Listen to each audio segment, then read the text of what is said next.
I'm Ernie Humphrey, Educational Programs Leader for Performative, the largest online community for corporate finance, accounting, treasury, and related professionals. I would like to welcome everyone to today's webinar, The CFO's Dilemma, Choosing the Right Foundation for Complex Financial Processes.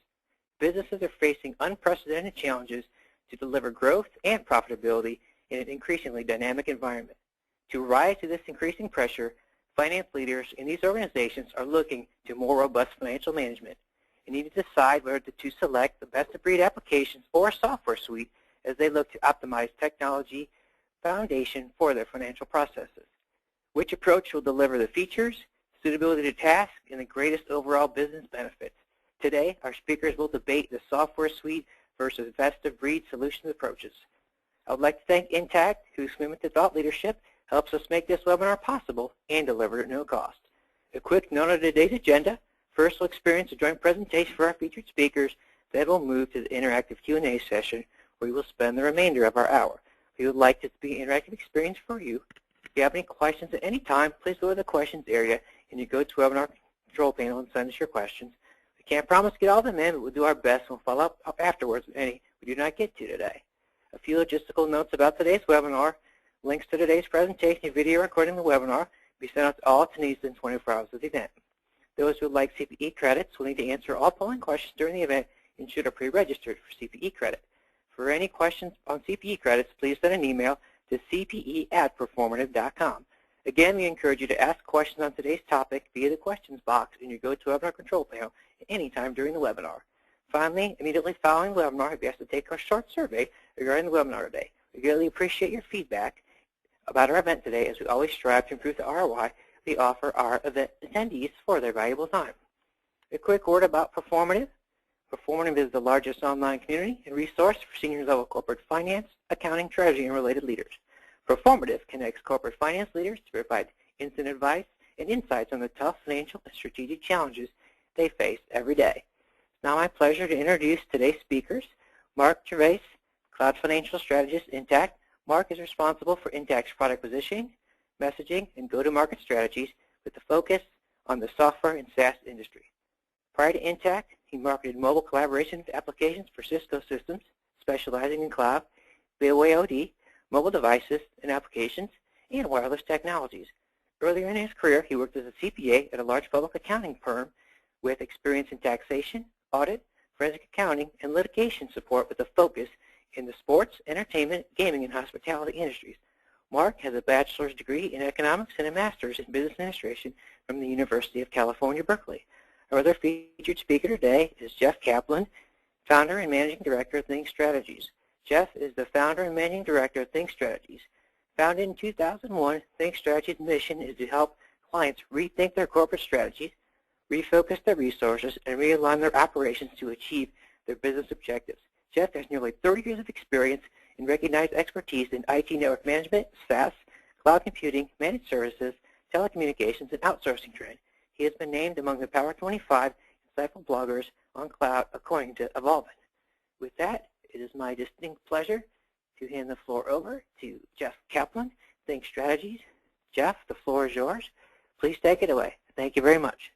Hey, my pleasure. Thanks for having me, Ernie. It's a pleasure to be a part of this session. But, you know, that's one of the reasons why we're here, because we look at this first slide about today's perfect storm that's driving the cloud. We all know that there's a lot of forces that have made us think differently about how we use technology in today's rapidly changing environment. And for Think Strategies, we've been saying over the past dozen years or so since our inception that those forces are going to change not only our attitudes, but inspire new enabling technologies that's going to create this perfect storm that's going to drive a new generation of technologies and services and new forms of software as well. Key macro market challenges driving demand. What we see are four primary trends that are moving us in the direction towards a brave new world of the cloud. First, of course, is the continuing uncertainties associated with today's economic environment that are putting greater pressures on CFOs and others within organizations to optimize the performance of their businesses in order to remain competitive in the marketplace. And speaking of competition, unfortunately, the barriers to entry continue to be driven downward by a variety of forces as well, whether it's globalization or e-commerce or open source technologies. All of those are combining to make it easier for new players to enter nearly every industry and challenge the established norms when it comes to the old business processes and models. At the same time, what we're finding is the nature of the workplace is also changing as more of us work remotely, like I'm doing today from my hotel room, and are more dependent on mobile technologies in order to get our jobs done. At the same time, our consumer experiences when it comes to both mobile devices and social forms of networking are changing our expectations about how we'd like software to also support our day-to-day. I think we can probably agree that too often technology and software gets in the way of our day-to-day efforts to do our jobs and to perform our functions rather than helping us in achieving our day-to-day objectives. And I have to admit that very often I feel like the guy on the right, and my wife often thinks of me as the one on the left. But nonetheless, I think we can all relate to this picture because too often software and systems get in the way of getting the job done. The shortcomings of legacy on-premise applications, it's not a very good commentary on our industry when former industry executives of software companies like Jeff Pappas, who authored this book, reveal some of the problems of the very software that they help to produce and promote in the marketplace. And unfortunately for many people, deploying enterprise applications is a lot like trying to build a house. Too often, if you do it yourself, it costs twice as much and takes twice as long as you expected, and you end up short of your original goals when it comes to the type of experience that you're hoping for. And the statistics you see here come from a variety of sources which really make that same point, that the deployment of software tends to be more costly and more time-consuming than expected. And unfortunately, the utilization of that software also falls short of our expectations, which means, of course, that we're not getting the ROI that we expected, and too often are expending more to keep that software up and running than we anticipated. So the total cost of ownership as a result is higher than we expected. Now, the bottom line is, of course, that we can't afford that inefficiency in today's increasingly demanding workplace. About the failure to reap the business benefits from IT, you can see that a recent survey of folks like yourselves clearly indicates that the grades have not been very good when it comes to measuring the success of both IT projects in general and software deployment initiatives in particular. And these are just some of the negative scores that we've seen among a variety of industry surveys, which indicate that there's a growing dissatisfaction and disenchantment with the way in which software and systems have supported our efforts over the past years, and this is increasingly becoming a concern for organizations as they look ahead. Now, it's not just Think Strategies, of course, who believes that this is driving a new way of thinking and a new trend in terms of software adoption. It's businesses of all sizes, of course, recognizing the value of SaaS. Anybody who's familiar with Gartner Group knows that their hype cycle is a real mirror on the market as far as the trends of as they relate to technology adoption.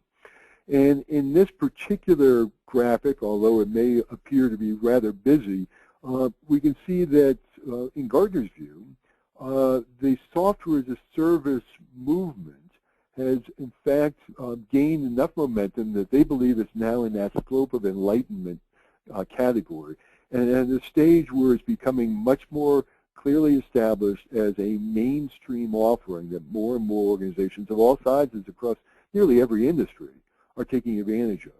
And in truth, what not only Gartner and Forrester and IDC see as they the trend of the future, Think Strategies firmly believes is, in fact, becoming the clear alternative for the current needs of customers of all sorts. And this movement, therefore, is one that is raising a lot of concerns about, okay, if I'm going to move in the direction of SaaS, how do I take best advantage of these new SaaS alternatives?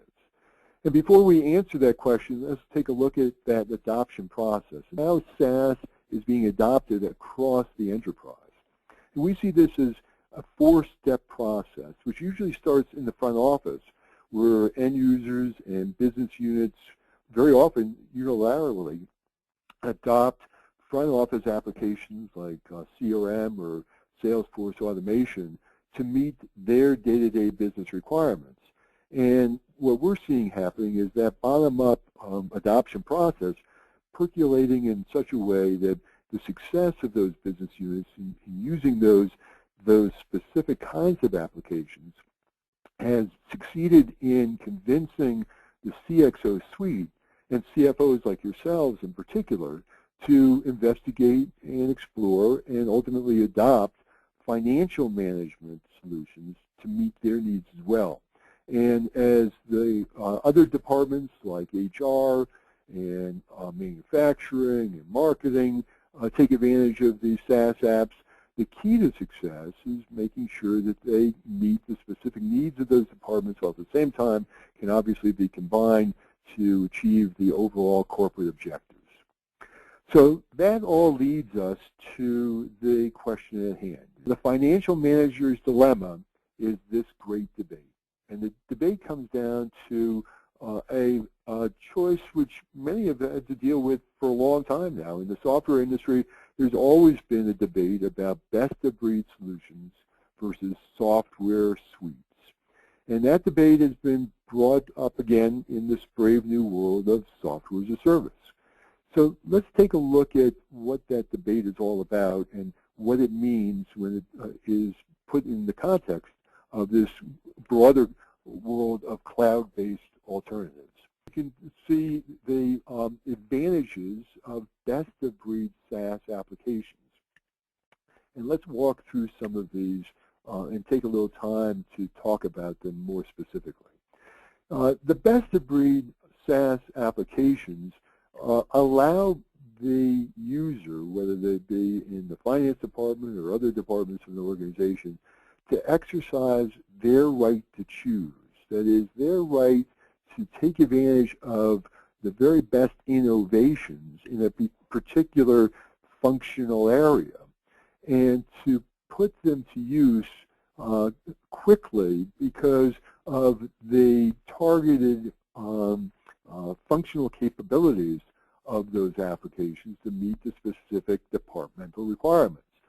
This ultimately means that there's a quicker path to value because they are less complicated in the way in which they're architected and designed.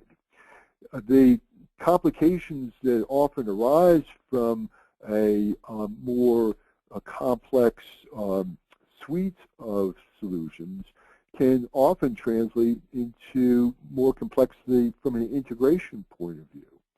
And what we see as well is a growing assortment of application program interfaces permitting best-of-breed applications to fit more easily into the overall portfolio of corporate enterprise applications across various functional areas. What this means is that in many cases, a corporate decision maker in conjunction with their IT organization can pick and choose the right solution to meet their specific and immediate needs and build upon that over the long term by connecting to other third-party applications which they can actually acquire through a common ecosystem or marketplace. What this ultimately achieves for the organization is the ability to cater the application to their particular needs. Because unfortunately, when you're looking at today's suites, they too often have to compromise on the specific capabilities of the particular functional requirements because they're trying to satisfy too many masters when it comes to the various functional capabilities that they're trying to address. It's entitled, What's Wrong with Software Suites? The first thing that we've found, and this has been proven by a study that was conducted by McKinsey back in 2012, is the bigger the suite, the larger the projects to actually deploy that application, and the greater the risk, therefore, of failing to achieve the value that was anticipated.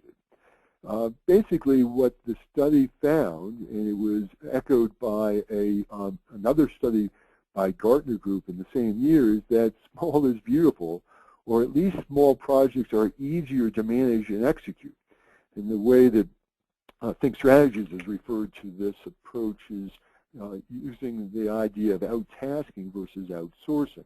Many people associate SaaS-based applications with an outsourcing alternative. Well, we actually believe it's more focused than that and is more about looking at a specific task that needs to be achieved, and that task can be accomplished more easily if it's more targeted. These two studies by McKinsey and Gartner prove that point and demonstrate that the more narrowly focused the solution to meet the specific need, the more likely it's going to succeed, and you'll be able to incrementally build upon that functionality to continue to enhance and grow your capabilities. So the suites offer you a broader set of functionality, and that may be to their credit, but the ability to maximize the value of that added functionality can also often be compromised over the long haul. The second major risk in those suites is around performance, because again, the functional capabilities that they offer may be compromised because they don't have the ability to invest in the specific areas that might be of particular interest and need for your business requirements. And as a result, each of the departments may have to compromise in order to accept the officially sanctioned capabilities of the solution that the suite has been prescribed to make available. And that lack of functional depth can often lead to not only some compromises from a functional standpoint, but also could, in fact, discourage and frustrate the end users who have been tasked with using those applications, who find that they just don't meet their requirements and don't offer the same kinds of results in terms of their efforts. From a long-term perspective, what we found too often is that the suite provider often has to spread their investment from an R&D perspective across a broader set of financial management capabilities, and as a result can often fall behind the best-of-breed vendors who are out there. So all of these can lead to shortcomings when it comes to how a financial manager is able to meet their business objectives and can compromise or complicate the way in which they end up deploying their applications. And what we've found as a result as well is that there's an additional threat, and that is a threat around vendor lock-in. And all of you on this call, I'm sure, are very familiar with this risk because it is one that has been in existence for a long time and doesn't go away in the software as a service or the cloud world. Just as in the past, vendors are looking for ways to lock in customers in order to assure their long-term financial objectives, that is the vendor's objectives. The same thing holds true in the new world of SaaS and cloud. The pricing model may be different, the way in which you interact with the vendor may be different, but their vendor objectives are very often the same.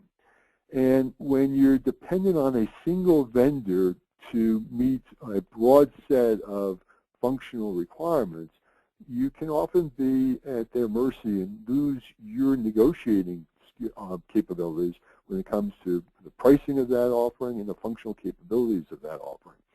And of course, when you make a bigger investment in a broader suite of services, you are at risk of compromising your capabilities to later invest in more specific functional capabilities that might be essential for you in the future.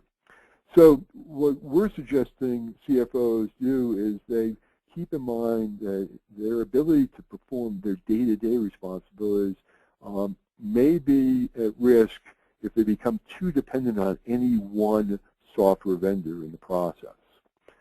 So those are some of our views about what's happening in this software as a service space, and more importantly, what the trade-offs are when you're thinking about best-of-breed SaaS solutions as opposed to the SaaS suites that are now available on the market today. Mark, the floor is yours. All right. Thanks again, everyone. The way I want to set up this debate is simply that, the reason that the debate pendulum has swung back to best in class is that, cloud technology has changed the landscape. It's, a couple of years ago, as Jeff was saying, let me just take a step back and talk about what Jeff said here. The reason we started with looking at on-premises and the genesis of enterprise systems and IT and technology is because, it made sense a generation ago to, and even with today's on-premises systems, a lot of the reasoning behind the suite made a lot of sense. But again, now that we are in a cloud era, the suite just doesn't make sense anymore. I'm going to try and, again, look at both sides and talk about some key issues and help you understand why we feel that way at Intact. So, the first thing, again, Jeff did a great job of covering this. Business has become more complicated, right? Globalization and competition, changes in the workplace like mobility and remote workers and decentralization. And then, specialization. Again, especially for small businesses, mid-sized businesses, you can't be everything to anyone, to everyone when you're a smaller business. So, when it comes to your customers or your products, you've got to specialize. You've got to have something that helps you stand out among a crowded marketplace. So, what businesses are doing today, what our customers are doing today, they're experimenting. They're trying different business models. They're trying to enter new markets. Their functional requirements that they need from their business systems are dynamic, and they're changing because the business models are changing. So, simply put, a one-size-fits-all, it doesn't really solve the business challenges that we see today. And the second thing is, I'll come back to this one, integration has just become less complicated because of the cloud. So I'll touch on that in a couple of slides in a couple of minutes. But getting to the essence of the debate here, right? Here are the two sides. The wonderful thing that the cloud has done, in my opinion, is to give you more freedom. The cloud wave that we're living in is a best-in-class wave. It is a best-of-breed wave. And here's the way we look at it. When you have a suite, when you choose a suite, you're essentially saying, boy, I want to avoid dealing with integrations. The vendor is going to come to me, and they are going to give me a system that's going to handle my sales needs, my payroll needs, my finance needs, whatever it may be. You're getting that all in one. And again, that used to make sense. A generation ago, you'd buy those business systems, and they wouldn't talk to each other, and they wouldn't synchronize, and you were moving the data back and forth manually. You were essentially barely better off than you were before buying these systems, except for you were millions of dollars in the hole. Now, what you're saying when you go to best of breed is, well, I really want to address a particular business requirement, one at a time. And I see this a lot. I focus a lot on our customers in the software industry that are, in SaaS companies. I'm based in Silicon Valley. And, when you're a growing business, you've got to solve the needs as they come. When you're relying on funding and you're watching cash flow and you've got a burn rate, you can't necessarily go out there and buy everything all at once and get that suite and have everything. You need to use a system until it doesn't work for you anymore, and that pain grows to the point where you can't function, and you go out and you get something that works. And oftentimes in these companies, I think you in the audience here will appreciate this. Finance is one of the last to get out of that pain and to modernize. So you'll get some sort of Salesforce type system to help manage everything on the front end, and you may get some sort of billing system or some sort of HR system to help manage all the growth and payroll and stock option and compensation issues. And us in finance, we're stuck with our spreadsheets and maybe an instance of QuickBooks, and it's tough. And after a while, you just can't keep up. So what you can do is you can get a cloud-based financial system and plug that in and make it work with your CRM and payroll system and what you're doing to manage it, your implementation and your services team. And that is the beauty of cloud. That is the beauty of best in class. The other issue, and I think Jeff really covered this well, is just on the R&D side. If you're a suite vendor, you're dividing up your R&D resources across multiple categories. If you are that suite vendor and you're running it, you get to choose who's getting the most attention, and that choice isn't always based on, oh, what's best for my customer. I didn't realize, what happens, I've had this experience working at these types of companies, is you say, where are we weakest? Where do we need to boost sales? Which VP or general manager of one of these lines of businesses is raising the loudest stake in the executive meetings? That's where we're going to throw our R&D. So sometimes, let's say you're using a suite, and let's say you're a finance professional, you get to see some real nice drip, incremental improvements in the finance system. And about every 3 years, a big release, a big focus, and a big big attention paid to you in that release. And meanwhile, customers choosing best of breed don't have to worry about that because you're working with a company that is completely dedicated to that one category. So, the R&D advantage is really different. And frankly, it just comes down to choice. When you're choosing best of breed, you want that deep functionality. You want something that is best of breed. It's in the title or something. It comes back to wanting that functionality, want something that works for you, something that is tailored and ideal for you and your choice, and not necessarily a vendor's choice. And what I mean by that is, again, if you're going to offer a suite, you're going to go out there and you will build or acquire different types of solutions to fill out that suite portfolio. So you, as the customer, say, well, I really like your financial solution, but I'm not in love with that HR system that you acquired and you built into your suite. And we'll say, oh, well, don't worry about it. Buy something else and we'll figure out a way for you to integrate.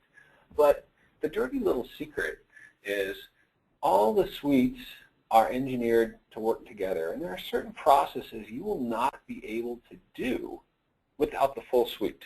So let's take quote to cash as an example. As a financial process, right? You take that quote and then the order, and then it's got to go into the sales system and build out the bill of materials, and it's got to go into the finance system for billing and accounting. Well, if you're working with a suite vendor on that and you don't like their CRM, go ahead and buy a different CRM system, maybe like a Salesforce, best class. But the dirty little secret is going to be that some of that process is not going to work without the vendor's own CRM system. It just won't. So you've got to buy your suite vendor CRM system in addition to the one you want to use and try and get all that to work. And it's funny, one of our competitors is fond of using the term hairball to describe some of these scenarios. And I have to say, that is one heck of a hairball. So you guys know who I'm talking about. Anyway, so cloud, again, is bringing us to this extremely open, frictionless movement of information from system to system so each department and organization can make the best choice for what works for them. And this is where I get into talking about why integration has become less complicated. And it's about the rise of APIs. Some people say we're living in an API economy where you can use all these different apps from different companies. We do it in our personal lives all the time. You buy an iPhone, you buy an Android, it comes with a couple apps built in, but then you get to go to that app store and download whatever you want, whatever works for you, and it's designed to do a specific function and do a specific thing, and that's because it's been built on a common platform, on an API, using web services, so it's all going to work together. And if anything, your phone is essentially your greatest example of best of breed, right? Unless you bought it right out of the box and never added any apps, I'll leave room for that. So, again, this technology shift has made integrations easier. The integrations are built for the internet, and they're built for these cloud applications. It's not really built for the old way of coupling hardware and software together and servers behind the firewall on-premises. Again, Suite probably makes sense for on-premises. And then, what's happened because of this technology shift is it's made everything easier for us vendors on our side. It's easier for us to build to a common set of standards. We know what the rules are. We know how we have to integrate with Salesforce. We know how we have to integrate with these other vendors. And frankly, the vendors we work with, the partners we work with, know how to integrate with us. We've got an intact API, an open API. So, if you're a payroll vendor and you want to have all that payroll information plugged right into Intact, you know how to build it, to automate that. So it's easier for everyone. It's easier for our great partners to build a system for you and handle these integrations. And then, therefore, it makes it easy to build these marketplaces. Easier for you to go and pick and choose the pieces you want, and just like you do on your phone. You can do it with enterprise apps, too. This is a great shift for business that's happening today. So what I want to do now is just go over a couple of examples in real life. So, Mozilla is a company that we've all heard of. They make the popular Firefox browser, among other things. And what's interesting about Mozilla is that they're a leading software company. We've all heard of them, but they're actually a nonprofit. So they've got to keep a very close eye on the bottom line. And Mozilla has always taken a best-of-breed approach to build out their own business applications. You can probably see why. They're out there competing with Internet Explorer, which is one of the examples of Suite. Microsoft wants to bundle everything together and have you never leave that Microsoft environment. And here comes Mozilla with Firefox, all of a sudden opening up a better browsing opportunity. So they practice what they preach. And you can see that Mozilla uses some top cloud solutions to run each different aspect of their business. And they're able to integrate them all using standard web-based APIs. And what's interesting also is how these solutions were adopted over time. They didn't go out there, and that's why I put the dates here, they didn't go out there and do it all at once, one big bang approach. The freedom of a best-of-breed approach allows you to add applications as you need them, as your business grows, as your needs evolve, and as you need to automate processes to scale. If you've got a very simple, basic process that you can handle with one person, you don't need to automate that right away, but as soon as you need to hire 3 or 4 people to handle your billing and AP and collections and ordering and some of these finance processes, well, you can automate. You can throw some technology at that problem instead of having to hire. And that's really what Mozilla has done over time. So, if you were to take an all-in-one approach, it's going to limit your ability to choose each one of these individual solutions that you want, and it limits your ability to choose when you want it. So we love Mozilla for using all these different technologies, kind of being a walking, talking case study for best of breed. The next example I'd like to cover is TOA Technologies. And probably not as household a name as a Firefox browser, but they're a provider of management software for mobile workforces. So this is big. This is a booming industry. I saw these guys. These guys were at Dreamforce last fall. They have a very large business. They're doing really well. Their installations tend to be pretty complex. They have a very large implementation team that gets out there and gets very close to their customers. So TOA people are geographically dispersed. They've got large concentrations of employees across the world. So they're practicing what they preach from that standpoint. The problem, and why we were talking to them, why TOA came to us at Intact, they were having, the whole finance organization was just bogged down getting basic information up the management chain. Things like basic revenue and profitability by customer, profitability by project, etc. They were spending all their time doing that, and simple processes like getting employee expenses paid were taking up way too much of the finance staff's time.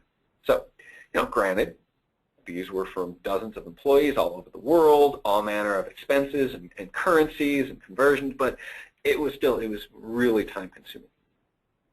And they had issues in their order process, so they couldn't get things processed in a timely manner, and that was bad for customer satisfaction. So what happened is they were spending all this time doing these processes. They were almost unable to do a monthly close because they were so behind in their day-to-day reporting, day-to-day business. They had no time to back up and clean up and adjust. And because they sell to large customers, large global customers, they literally were having to produce a profitability statement by customer manually in Excel. It was nuts. And this was just killing the finance department. And they were staffed up, too. There were lots of people working in this finance department. So what did they do? So they did not select a suite. I know this debate's getting a little one-sided, but bear with me.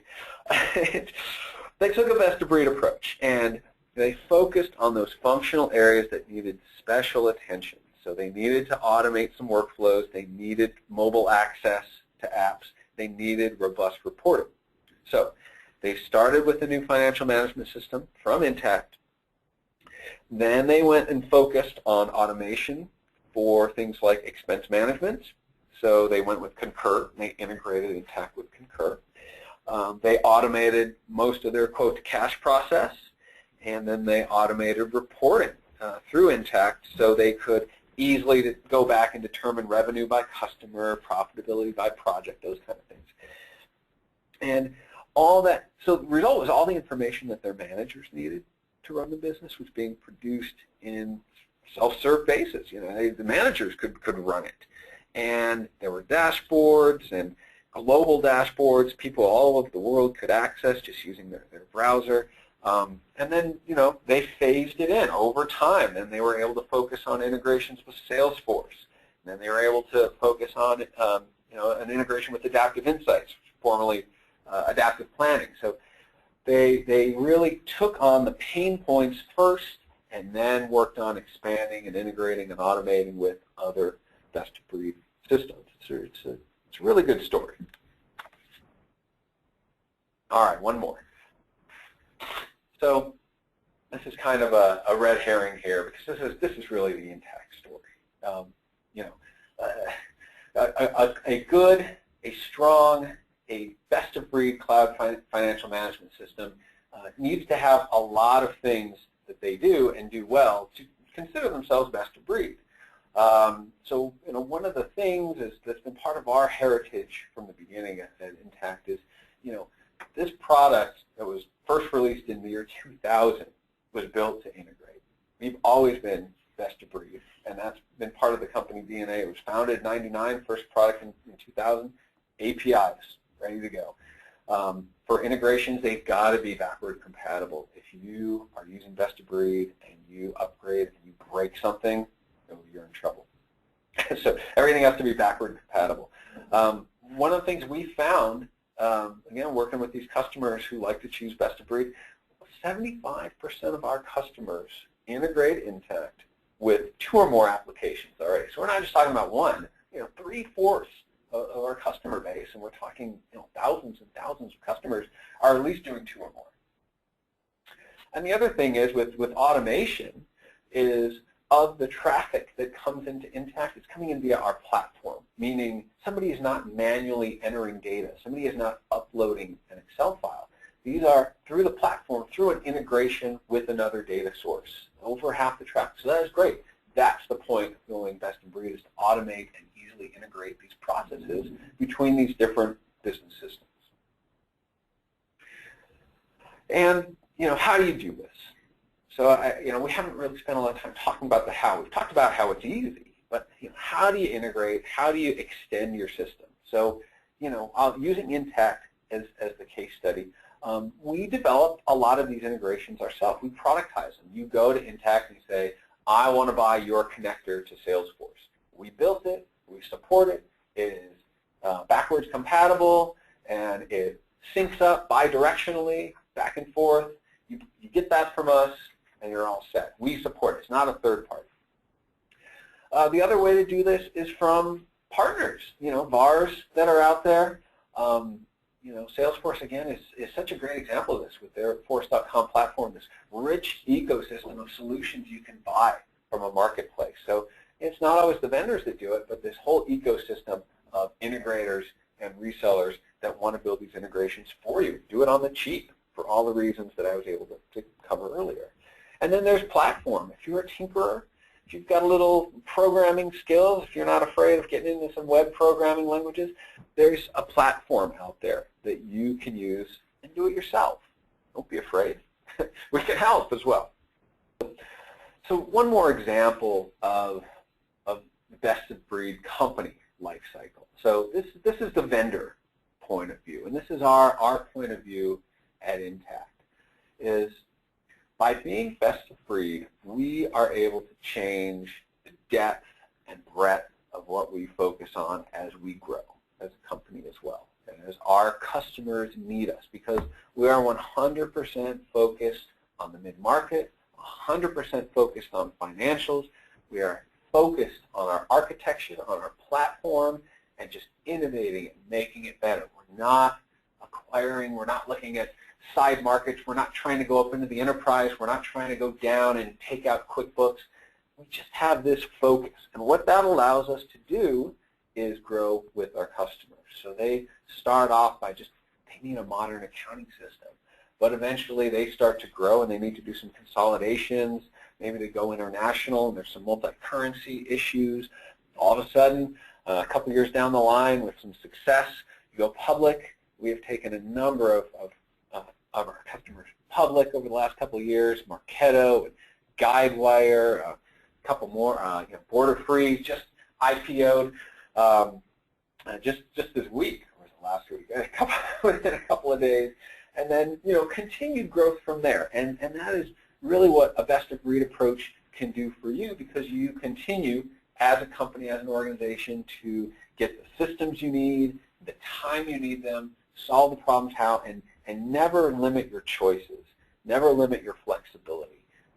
You're always going with the most innovative, deep, best products that you can deliver, and frankly, for a lot of the reasons that Jeff has covered, the suite vendors are just not in a position to do that.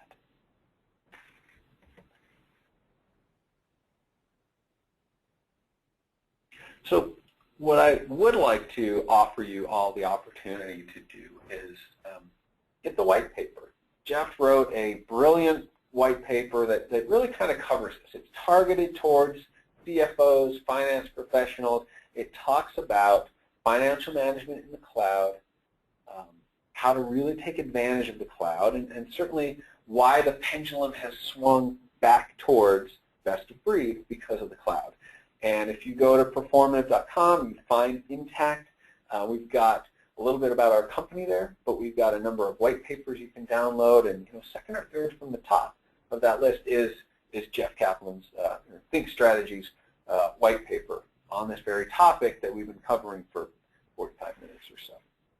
So with that, thank you for your time. Thanks for listening to my thoughts on the debate, the Intact point of view. I want to hand it back and talk about some of your questions. Mark, first question I'll direct your way. So if some of the questions around if you're advocating this best of breed approach, what kind of risk are you exposing yourself to if you have your data going across multiple vendors and have to be sure of the security risk, data security on their side? Can you speak to that? Yeah, it's a great question, because security is on everyone's mind when you start moving to the cloud. And even if, just first and foremost, say you choose a suite and you're in the cloud, you still want to make sure that security is on lockdown as well. But the question is really about you're using multiple vendors in the cloud. So you're moving information from the Salesforce cloud into the Intact cloud and out into the back and forth to the Concur cloud and things like that, and Adaptive Insights, and some of the different partners we work with. Yeah, that is a lot of information going back and forth. One of the nice things that we have on the regulatory side is just these compliance audits that cloud vendors have to go through if you are providing data and information that goes into the production of a financial statement. So at least on the financial side, we've got these, SOC 1, SOC 2, SOC, Statement of Compliance. I believe it used to be SSAE standards.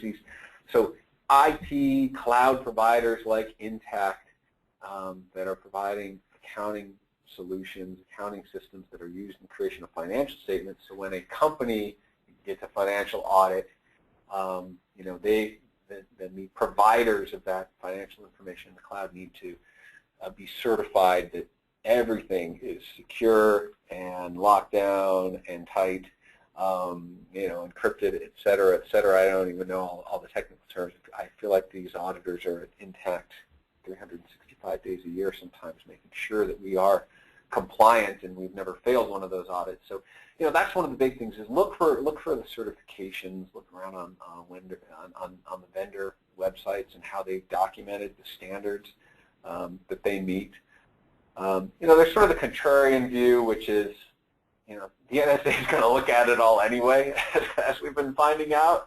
But I think that when it comes to, all joking aside, when it comes to the integrations, when it comes to working with multiple cloud vendors, it is helpful to work with a good partner, a good VAR, a good reseller, and somebody who really knows the ins and outs of multiple systems and knows how to establish a secure integration between. We work with a number of accounting firms, we work with a number of technology firms that we can recommend that do this every day for a number of customers. And the Salesforces of the world do the same thing, because all of us in the best-of-breed ecosystem need to be able to work together in this way. Otherwise, it does fall apart. So there's a lot of good information out there on vendor sites. There's some white papers out there. And frankly, there's some great integrators out there that do this day in and day out.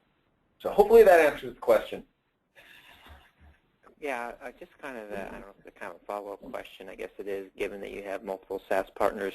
I think you mentioned it may go both ways, but just to put a point on it, who maintains the APIs that tie the SaaS applications together, and when those applications change and upgrade, how do they make sure those APIs don't break?